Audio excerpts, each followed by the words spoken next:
Welcome in, everybody, to the Fantasy Football Podcast right here at Fantasy Pros. It is me, Joey P, Joe P. Zapia. That's Kyle Yates, and it's you.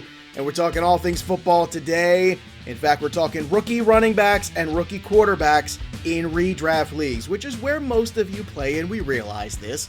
I know Yates is Mr. Dynasty, and rightfully so, but redraft is where most of you live, so now it's very important for us to knock on the doors and bring some of these new players to your neighborhood and figure out where you should be drafting them. So what we're going to do today is have a little fun with our ECR for the expert consensus rankings, for those of you who don't know what that is, and I'm just shouting out all kinds of different three-letter things, but we're going to talk about where these guys are landing in the ECR versus some of our personal rankings. I've been working on the Black Book. I know Yates has been working feverishly on his projections and his rankings, so we've got some big opinions here, and we're also going to stack some of these rookies up against some other guys in terms of some comparable talent in terms of where they're being drafted. And Yates, I got to tell you, I'm excited because it's starting to feel, we did the schedule release last week, which was a must-listen to show if you missed that one. But it's starting to feel like we're starting to get into the thick of things now. It absolutely is. We've kind of got the NFL draft in the rearview mirror, and now we're, again, like, for me, the signal of when it's turning towards the next season is when I start my projections. And so we're officially in that. I've gone through 2 teams already. So it's like, all right, through that, and let's keep going. I got 30 more to go. But this is kind of that sign where it's like, all right, we're starting to turn the page. We're starting to get ready. And this is where the time of year where I find the guys that I'm really, really higher on than consensus. Last year, Tags and I were shouting about Calvin Ridley and Jonnu Smith. Obviously, like, this is the time of year where we find that when we go through and do the projections. So yeah, it's really, really fun to be able to kind of turn the page here and then kick it off with, again, still like tying in what we've just been talking about for so long with the NFL draft, with these dynasty rookies. All right, now how do they factor in not only for dynasty, but then how do they factor in for redraft? It's going to be a ton of fun. Yeah, absolutely. And I think this is how you separate yourself too, is having strong opinions about people where maybe the herd thinks one way, but as you mentioned, Calvin Ridley, a guy we were all consensus on. I remember talking to you guys when I wasn't a member of the show about how much we loved him, CD Lamb, and that looked good for a short period of time, and then unfortunately Dak's injury dragged that down, but that's how you win leagues. So if you want to follow along with us while we're doing this little exercise here today, go to fantasypros.com/rankings, and you can see the ECR, and you can figure out where these guys are as we're having these discussions, and maybe see where you want to elevate them to in your personal rankings. But before we get started here, I want to remind everybody we got that jersey giveaway thanks to Pristine Auction that happens to be a Calvin Ridley jersey. Oh, that's right. So make sure you go to fantasypros.com/contest. All you got to do, drop a review of the show on Apple Podcasts or CastBox. You screenshot it, you bring it over to fantasypros.com/contest. You fill out the form, upload the screenshot, and just like that, you're entered to win an amazing Calvin Ridley autographed jersey. Again, thanks to our friends at Pristine Auction, and thanks to our friends here. It's time to talk a little football, so let's get after it. Running back ECR versus our rankings. Let's start with Najee Harris, who is obviously going to be at the top of most people's rankings in terms of rookies in redraft. The ECR right now has him at 18. I've got him a little higher than that because of workload, because of schedule. I've got him at 15, so I'm fascinated to see where you've got him right now in your half-point PPR rankings, which is what we're going to do today. Yeah, that's crazy. I've literally got him right at the exact same mark. And what's interesting here, Joe, is I can, RB15 right now, I feel pretty good about that. When I get through projections, I would not be shocked if he comes a little bit out a little bit higher than that, right? If he starts to push that low-end RB1 status, just based on the fact that there are not many of these true workhorse running backs left in the NFL. You talk about Christian McCaffrey, Dalvin Cook, Saquon when he's on the field, like Derrick Henry, these players, but then Najee Harris can be that because of his size, because of what he brings to the table, but then also his receiving ability. He's going to be utilized heavily out of the backfield as a receiver. He's already come out and talked about how the Steelers are moving him all around the formation, even out to X receivers. So, man, it's going to be really, really interesting for me to get through my projections here and see, does he push into that top 12 running backs? I would not be shocked. But for right now, he lands at RB15. Yeah, I'm with you exactly for all of those reasons, and I want to also bring in, it's also the need. It's a skill set, but it's also the need of the team to balance out a little bit. And it's very fortunate you have a quarterback with a lot of experience in Ben Roethlisberger. You have a very capable passing attack there, so that keeps opposing defenses very honest. And at the same time, everything you're saying is correct. Najee Harris has the ability to overtake. Now, the question is, what happens with that offensive line? Is Harris enough of an incredible skill? And to me, that's where it is, where it's like skill versus that offensive line now, and that's why I have him outside the top 12. But you and I are kind of in the same realm here, because I think we both feel like he could start to scratch that surface. Here's my question for you. Does it become dangerous when he starts being drafted as an RB1, where he has to return that value as opposed to high-end RB2? I know in auctions it's very different, but right now I think that is the most important question to ask ourselves. Yeah, it's a really, really good question, because right now, I mean, we're both higher than ECR. Mm-hmm. If his ADP lands at that RB18, then I will have Najee Harris in every single league that I'm in. If he starts to push towards that top 12, then that's a point where it's like, okay, I think he can finish here. That's where I'm projecting him to finish, but does that become a little bit too risky betting on a rookie running back? But here's the thing. I mean, rookie running backs at this point, that's when the fresh legs, when they come into the league, that's when they're returning value right away. Right. Saquon, right out of the gate, was just incredible, you know? And so I think these rookie running backs, as they come into the NFL, they are ready to contribute right away. And especially for someone like Najee Harris, who has played at a high caliber program like Alabama. If he was coming from a smaller school program, that might be a little bit of something that would give me pause, but he's coming out of Alabama, man. He's proven that he can handle a true workhorse running back role, workload, and everything like that. So yeah, I think we'll have to see where his ADP lands and settles, but I think that it could be a little bit dangerous as if he starts to push towards that top 12. You know, you mentioned Saquon, and it's funny because there's only two guys in the decade plus of me doing the Black Book that I ever had a first-round grade on as a rookie. It was Ezekiel Elliott because of the talent and the offensive line, and Saquon Barkley. Both of which, in fact, Barkley, I think I had 6 overall that year or something like that. And people were like, what, are you crazy? I was like, no, I don't think I am. But with Harris, if the offensive line was better, I would probably be starting to push towards that range. But I think we got to be a little bit careful here and just kind of moderate ourselves. But I am concerned there's going to be some helium there. Now, with Travis Etienne, this is a player that right now, in terms of ECR, is at 25 overall for running backs. And I have him a little higher than that. I've got him at 22. And for me, Yates, the reason I have him at 22 is the draft capital. If you're going to go in there and spend that kind of draft capital on this player, not to mention your rookie quarterback has a history with this player, and a very good one at that, I think that matters, the comfortability factor. I think it matters the language they speak, the timing of things, everything in terms of trying to make Trevor Lawrence comfortable from day one. It screams to me that Etienne is going to be a big part of that. Now, you've heard this weekend that they're starting to line him up in some of these practices as a wide receiver. That's music to my ears. The more ways we can get this guy the football, I am all in. Where do you have Travis Etienne? Because I have him higher than ECR, 3 spots. Where do you have him? I have him at RB24, so 1 spot above ECR. But this is another one that I could easily see Etienne rising as we move throughout the offseason, you know, and we move near draft season, where I've said since Travis Etienne landed in Jacksonville that I am projecting a little bit of him, and I've even said this before, right? We talked about the player comparisons as Travis Etienne and Alvin Kamara. I thought that Etienne was going to fill an Alvin Kamara type role in the NFL. And so now you have James Robinson as this kind of Mark Ingram, right? You have him as filling that role, and then Travis Etienne filling this Alvin Kamara role. So I think with the workload that he's going to get as a receiver, he's also going to get some work on the ground. He has that home run threat ability. So I easily could see him rising as we go throughout the offseason, where his ECR lands at like RB18, RB17, probably right around where Najee Harris is right now. And that's probably where I could see him landing as well. But I do have him a little bit higher than ECR. I think he's going to be a valuable asset, especially in full PPR leagues. But that's kind of where I'm seeing him project right now. That was my next question: is the full point PPR? How much of a bump does he get? And he should get a little bit of a bump. I can't stress this enough. I think we have to divorce ourselves from the notion of the feel-good story of James Robinson, because it was, and it won people leagues, and it was great that an undrafted free agent came out of nowhere and finishes an RB1. But he's an undrafted free agent from a different coaching regime, and I got to keep pounding the table on that personally before we move on to other guys, because I think it matters. Let's do one more here, and let's talk about Javonte Williams, because these are the 3 big running backs, I think, in terms of rookie redraft leagues people have their focus on. And it's been a checkered past the last 5 years on some of these guys. Like I said, some guys really popped him in great. Others were more in that Ronald Jones, Royce Freeman kind of thing where we just keep spinning our wheels. So speaking of Royce Freeman, Denver Broncos, here we go again. So I guess here's my question for you. Is Williams in a position where he can overtake Melvin Gordon? Right now he is at RB29 on ECR. I have him at 26, which is a little bit higher, because I actually do think he can, and I think you either think he can or it's going to be a complete timeshare all year What are your thoughts? Where do you have Williams landing? Oh, man, I think this is going to be a timeshare all the way through. Not only do you have Melvin Gordon there in town, but you also had this current, coaching staff, this current with George Payton.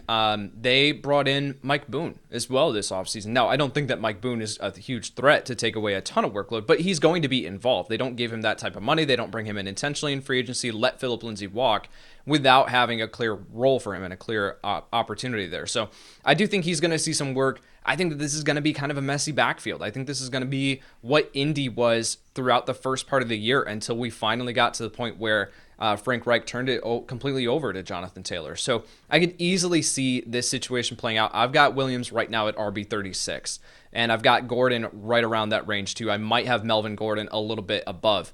Tags and I have talked about that. If this DUI situation with Melvin Gordon, if that ends up being a suspension, then I think that gives Williams the opportunity to take that workload and be the main ball carrier in this backfield. But I just don't know if it's going to be to the point where Williams completely takes over and Melvin Gordon fades to the background. I'm not willing to bet on that just yet. Well, here's a question for you. If it indeed turns out to another Colts situation, I mean, there's a lot of teams that won leagues because of how good Jonathan Taylor was in the second part of the season. Is that make Williams very investable from this current ECR that he's at? Because I know you've got him at 36, which is even lower than ECR, right? Oh, I'm sorry, slightly higher, 2 spots higher. I'm clearly higher than anybody, but to me, that's what you're looking for, those league winners, like those guys that can kind of come on and get better as the season goes as opposed to more risky. So do you kind of see that potential here as a good investment because of where you're drafting him as a third running back? If his ECR and ADP align, where he's at RB 38 in ECR right now, if that aligns, then yes, I think that's worth taking the shot, having him as your RB3, RB4 on your roster, right, heading into next year. And he will be fantasy relevant. He'll have some standalone relevance, but I just don't know if that's going to be enough until we get to that point where week 9, week 10, where Williams kind of finally asserts himself as that main ball carrier. I just don't know if that's worth hanging on to him if his ADP, rises all the way to RB30, RB25. Like, that's just going to be a risky situation there. So if his ECR and ADP align there with him at RB38, then yeah, I think it's worth taking the shot on him and holding them onto your bench in the event that he does fully take over.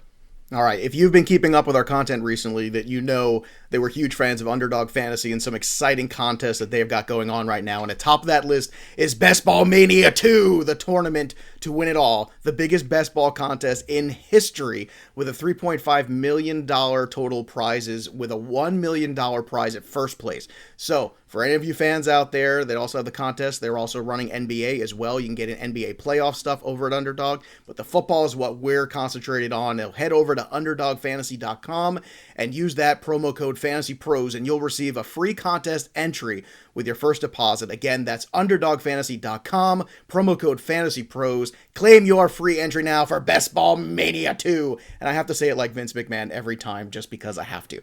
Let's talk about some other guys in deeper leagues too that for rookie running backs who might come up a little bit more. Michael Carter is at ECR 36 and Sermon is at 55. So Trey Sermon with the 49ers and Michael Carter of the Jets in the half-point PPR. Now, I've got Carter at 35 myself. Carter's at 36 at ECR, very close. And in terms of the ECR for Sermon, again, a little bit later, 54, 55 for me. You've got Sermon much higher. So talk to me about these two guys.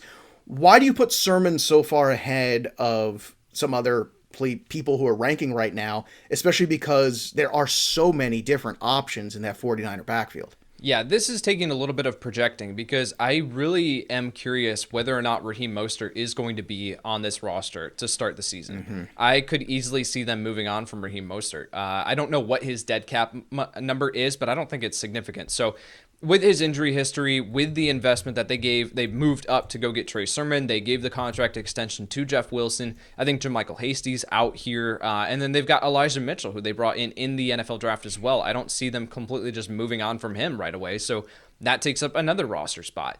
So Sermon, if you do remove Mostert from the equation, then there is a significant path for opportunity here for Trey Sermon in this offense. In an offense that I'm projecting it to go nuclear with Trey Lance as the quarterback there. So I think the opportunity is going to be there. I can't put him above some of these other proven guys, but ECR 55 is saying that he is not going to get much work at all this season, and I just don't see that happening. Well, look, if Raheem Mostert's gone, he's going to get rocketed. And by the way, the dead cap number I just looked was 458,000. So not an impossible number by any stretch of the means. Now, I thought the return from the 20-plus carry Jeffrey Wilson moments was very good last year. And look, there's a lot of other names there. I'm with you. I like the projectability. It's the investability that I'm trying to figure out right now. And I don't think we have enough, as we're doing this show in May, to really make a good, I think, a good kind of assessment of it. I believe that Yates is right about there's that potential. I'm kind of with the herd right now, which is rare, but I am. You're more of the sheep herder right now, trying to get us in a better direction where there's upside. And I love that. What's the upside of Michael Carter? Because once again, I look at that depth chart and it's kind of the opposite. I'm saying to myself, well, he's got every opportunity to win this job outright, be the guy. Can he be that guy? And can he be a value in redrafts because of it? I absolutely think so. You're going to get him into this scheme, which he is a perfect fit for as an outside zone scheme. And I think that he is absolutely going to show out, and he's going to beat out LaMichael Pirine right away. Ty Johnson's not a threat. So these other guys on this depth chart, I think he's going to surpass them pretty quickly. And if that's the case, then I do still think that you're going to see Tevin Coleman involved. I still think that you're going to see LaMichael Pirine involved. Of course, taking over the philosophy there from Kyle Shanahan in San Francisco with Mike LaFleur in New York now. But I think that he's going to be the main ball carrier. And in an offense that I think is much improved, that has a fantastic offensive line now with Mekhi Becton and Elijah Vera Tucker leading the way, I think there's going to be opportunity here for Michael Carter to return some value. Now, it's going to be low-end RB3 value. I don't think that he's going to push top 24. But I think that I'm a believer in him being right in that low-end RB3 territory, and we'll see where he spits out when I finish my projections. All right. Is there any other running back of note that you think that you've seen from ECR? Is it a Gainwell or somebody else that you think in redraft is kind of a sneaky good pickup, let's say maybe in a 14-team redraft league? Oh, man, I really don't. As you're looking at some of these other guys, if you want to do the insurance running back strategy with Chuba Hubbard there, with Christian McCaffrey, say that you draft Christian McCaffrey early on and you want to grab Chuba Hubbard, but even that's not a guarantee. You do still have some other running backs on this depth chart that could be that insurance running back, and we could just miss that with Hubbard. So outside of that, man, Gainwell, not in a redraft league this year, not until I see it, not until I see what his workload looks like with Kerryon Johnson, Jordan Howard in that backfield too. So outside of that, man, I really don't think it's these five guys, and we'll see what happens with the rest of them. All right, let's talk a little quarterback here, and let's start with the ECR of Trevor Lawrence. Now, a lot of these guys, this is more of a super flex conversation, is probably going to come up here. So right now, ECR has Trevor Lawrence at quarterback 16. Now, I know you don't seem to be feeling that from your rankings. I don't even want to get to yours yet. I've got him at 17, so I'm kind of right there. I just feel like there's some other guys that, I'm respecting some of the Kirk Cousins group, the Tannehill group, the Joe Burrow group, like those guys that I feel like I want to give them a little bit more credit. It's not a knock on Lawrence, but you got him way lower. Explain yourself, Yates. Yeah, I've got him at QB 25, and this is, if you are betting on Trevor Lawrence finishing as the QB 16 right out of the gate, you're betting on some ridiculous production. I just can't, in good conscience at this point of the offseason, rank him above guys like Tom Brady, Matt Ryan, Ryan Tannehill. No. I mean, even Carson Wentz, Baker Mayfield. As soon as you go down this list, like Ben Roethlisberger at QB 20 in my rankings, like Ryan Fitzpatrick at 23, Tua Tagovailoa with all his renewed options that he's got there at 24, right in front of. I can't rank Lawrence above these guys just yet. So, as we go through the offseason, maybe that changes, but he's going to have to do a lot on the ground to be able to push up to that top territory to bump out like a Ben Roethlisberger or a Baker Mayfield that have proven themselves. I just can't do that with Trevor Lawrence just yet. Well, I think what you're doing is also measuring a little bit too, which is good. I think it's good to be measured sometimes with expectations. Now, I'm going to be higher on Lawrence than some other people because the athleticism and the controlling of his own fantasy points that I like so much. That to me is what's so appealing as opposed to some other quarterbacks. The fact that he can run a little bit and the fact that I think that in some ways he's more advanced than Tua even at this stage in both of their careers. But yes, I think it's good to kind of look at the downside a little bit as well as the upside. And right now it seems like the ECR is going a little bit more towards the upside, and that's fair. But I have a hard time jumping him past any of those Tannehill, Cousins, Jalen Hurts guys right now just because. If you want to have the Hurts conversation, okay, that's a fun one to have at some point. Sure. But I think that what Yates is saying is very true, which is you have to kind of recognize the downside. You can't always get caught up in the hype of how good a player can be. And Lawrence certainly has gotten more hype than most. And I think that's important. Now, the question really is, how good can your grooming be? Because pool and beach season is right around the corner. And right now, Manscaped has got a very special offer here. So the 4.0 has been released. Forget the 1 through 3. Nothing compared to the 4.0. It is most amazing trimmer you could possibly get out there. It's got a 4,000K LED light so you can shave yourself in the dark, which is something I know Yates sometimes likes to light a couple candles, put on some nice music, maybe a little, Tori Amos or maybe some Dido or something kind of old school 90s and, just kind of take care of himself a little bit. He likes to do that. It's got the guard lengths 1 through 4 now, which is brand new. It's also got the multi-function on-off switch to engage the travel lock so it doesn't go off in the airport and all of a sudden people think you got some kind of bomb. No. It's just my lawnmower 4.0. That's it. Everything's fine. And I'm telling you right now, we got a great offer. Father's Day's right around the corner. Get it for yourself or for a friend or a family member that you think needs it because you're like, look at that back. It's out of control.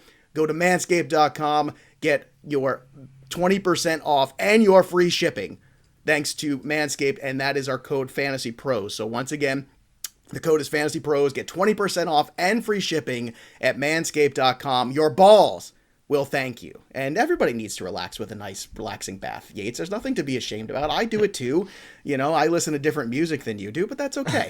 Let's go over the rest of these quarterbacks because this is, again, more of a super flex problems that people are going to have, at least I think, if you have something different to chime in on. We got Fields at 23 ECR, which is a little high for my taste. You got Lance at 30, which you and I are probably going to have a difference of opinion from everybody else in terms of Lance. We're going to be higher on him. Then you've got Wilson at 31 and Jones at 36. So I guess with Mac Jones all the way there, it's a matter of whether or not he gets playing time when that happens. With the late bye week, I think that's going to be a very tricky thing now. If it was a bye week in the middle of the year, we might have a little bit more clarity, but we don't. It might take an injury. It might take bad play, a combination of things.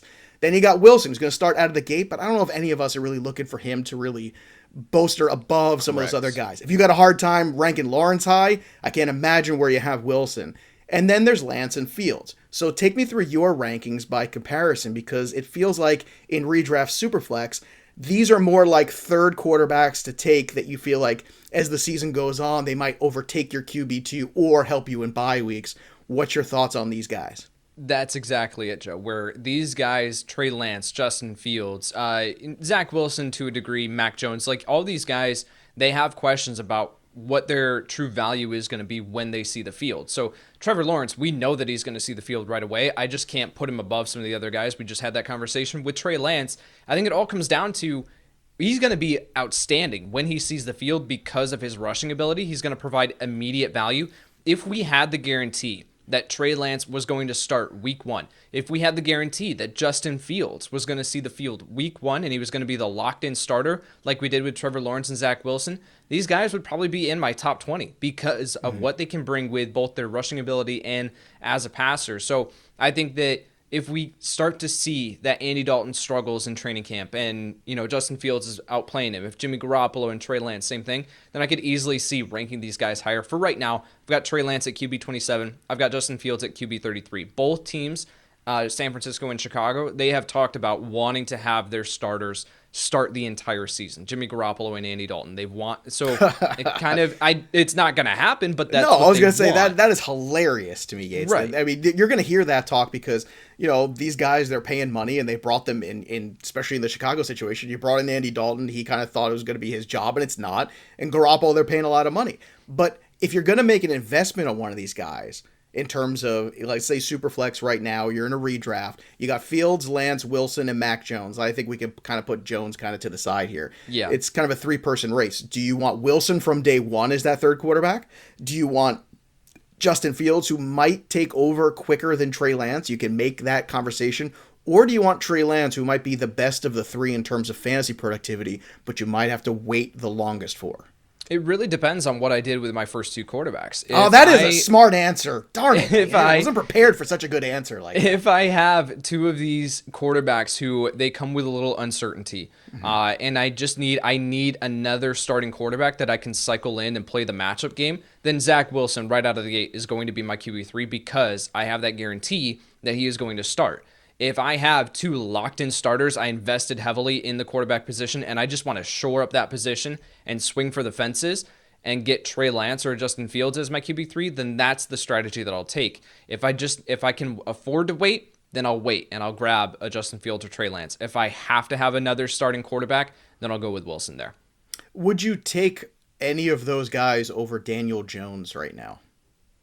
So Jones is so interesting because I'm not a big believer in Jones, but yet all he has to do is get the ball into the hands of his playmakers, and he's got so many around him now that he's kind of, it's all going to depend on his schedule for me, really. Like we talked about that with the schedule release show, saying last year tags and they were like, don't draft Daniel Jones because his first 10 weeks were just stupid, that he was not going to be able to do anything. So if he has a nice schedule to start the year, which I haven't looked into that just yet, then I think that I could easily see ranking Daniel Jones and grabbing Daniel Jones as my QB2 in a Superflex league where he's got some upside. He's got the rushing ability. He's got the playmakers now. And if he's my QB3, if he falls a little bit, no one else wants to touch him, and then I'll probably still take him over Zach Wilson. But it depends on what I did with my first two quarterbacks again. Because Daniel Jones right now is kind of at the bottom of the Superflex rankings for me, like at 24, where you're like, all right, because of everything you just said, which is here's a player that makes a ton of mistakes, has made a ton of mistakes. Is it too big to fail? Last year we thought Drew Lock might be too big to fail with all those weapons around him, and guess what? It failed. Right. Here's the stunning little bit of, kind of nugget here as I was writing up the quarterbacks this past week for Black Book.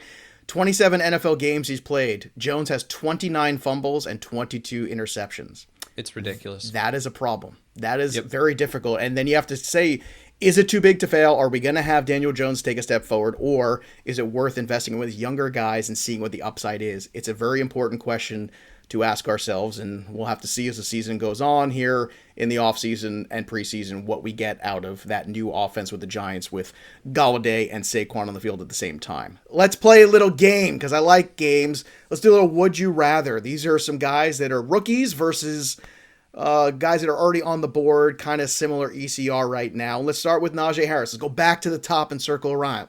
Najee Harris or Clyde Edwards-Helaire, who would you rather in redraft half-point PPR?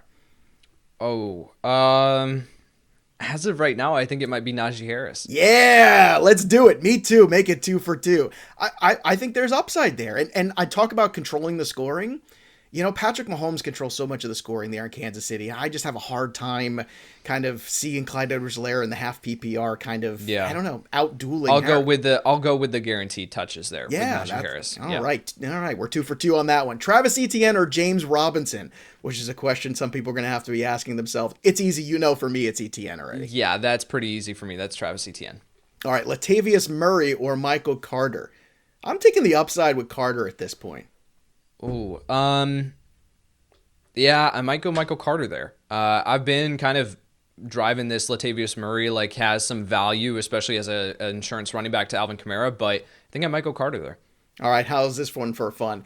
Either Bills running back or Javonte Williams. Javonte Williams. I'm not going anywhere near the Bills running back room. That is a bet. And that's what's so weird is that there's some situations that are so bad you almost have to just run the other direction no matter how much it falls. Not everything is investable. Right. Not everything. All right, let's do a little quarterback one real quick. Trevor Lawrence or Baker Mayfield? Who you got there?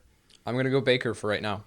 All right, I'm with Trevor Lawrence, but they're very close in my rankings. Sam Darnold or Trey Lance, a redemption song versus young kid. Where are you going? This kind of goes with the Zach Wilson conversation. It depends on what I need right away. Because both of these guys are going to be outside the top 24. So do I need a starting quarterback? Then I'll go Sam Darnold. If I can't afford to wait, then I'll go Trey Lance. So in a vacuum right now, though, I'll go Sam Darnold just because I know he's going to start right away. Yeah, it's a sad answer for me too, but yeah, I think it's Sam Darnold. And I think there's potential here with Darnold to be good, I don't want to write off all his potential either. Speaking of Wilson, Zach Wilson or Jared Goff, who you got in this one?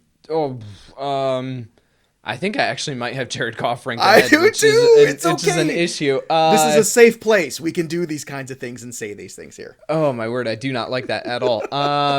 I think I'll go Jared Goff just because he's higher in my rankings right now. But I can't buy into Wilson right now making that big of a jump where he has not succeeded against Power 5 teams. Just making that level of a jump. I just can't do it right now. I'll go Jared Goff. Some decisions are ugly. I'm with you. Can I say neither? Can I say neither? Yes, you can say neither, but it's it's no fun. Last one: Ryan Fitzpatrick or Justin Fields? I will go Ryan Fitzpatrick. I think that Justin Fields, for as much as he's going to bring as a rusher when he sees the field, I just don't think that that's going to happen until midway to later on in the season. Ryan Fitzpatrick, I'm really excited to see him in this Washington offense. I think he's going to have some value. All right, I am with you as well. I think Fitzpatrick's very good, much better than people realize, and would be a tremendous third quarterback in a Superflex if he could somehow hit quarterback early and often. So I want to remind everybody and thank our sponsors of today's show, Manscaped. Go to manscaped.com, use the code FantasyPros, get 20% off and free shipping, and it's draft season, right? We're talking about drafts. Go to underdogfantasy.com and use the promo code FantasyPros there as well to get your free entry into Best Ball Mania 2, which is going to be fantastic. And don't forget about Pristine Auction and our giveaway for Calvin Ridley autographed jersey. Go to fantasypros.com/contest to get involved with that. And of course, don't forget, go look at this ECR that we've got over on Fantasy Pros. You go to fantasypros.com/rankings. Check out the ECR. You can check out Yates's rankings. My rankings are in there. And we're working on these things feverishly. We've got all of our things updating for you. So you can start those best ball drafts and start your preparation now at Fantasy Pros. So that'll do it for us. But the story of the game goes on. For Yates, I'm Joey P. We'll see you next time, kids. Thanks for tuning in to the Fantasy Pros YouTube channel. Don't forget to check out our featured videos. And while you're at it, make sure to follow us on Instagram, Facebook, and Twitter at Fantasy Pros, so you can get the latest news and updates to give you the edge you need in your fantasy league.